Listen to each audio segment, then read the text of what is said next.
Mike Keenan used his intuition to do what everyone thought was impossible in his first year as a head coach in the National Hockey League. Take the worst performing team in the league, the Philadelphia Flyers, all the way to the top of the league.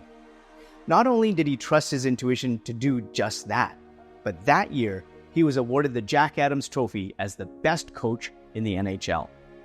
After Mike and I got into a very engaging discussion around the 4 types of intuition, he explained how he uses his 4 types of intuition as a hockey coach, with him going on to tell the story of how he used his intuition to take the Philadelphia Flyers from being dead last in the league to winning the President's Trophy for being the top team in the NHL, with the team going on to the final round of the Stanley Cup Finals that year.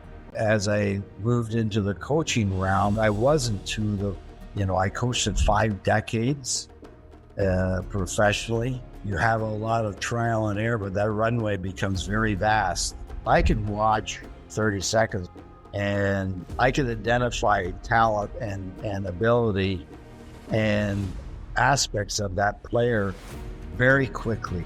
I understood the dynamics of what was going on in my environment very readily. And then I experimented many times as a young coach, and you're able to tap into it very quickly. One of the best examples, or one of the early examples of my career, was the Philadelphia Flyers in my initial year in the NHL. No one gave us a chance that we'd even make the playoffs, and not only did we make the playoffs, we ended up winning the President's Trophy for number 1 overall in the league, and then go to the Stanley Cup Finals. And I think that the thing that we were able to do as a coaching staff was establish a mission and a belief with the youngest team in pro sport. And that youth really helped them believe in themselves and believe in us and believe in the mission, because they didn't have to worry about some past experiences that troubled them. They were very fresh overall, new. They were very enthusiastic. They were very hungry to learn.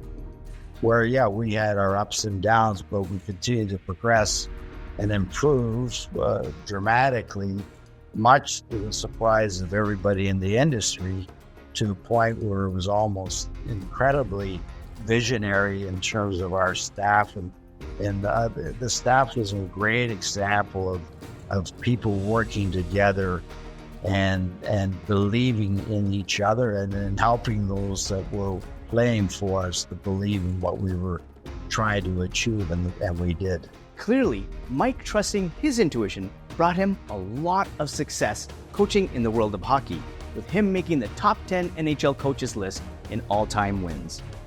Another NHL coach, Gary Green, needed to trust his intuition to get out of a situation that ultimately saved his life. What that situation was that led to him needing to listen to a voice that stopped him from taking the life of a cab driver and spending the rest of his life in a Russian jail cell can be seen by watching this video.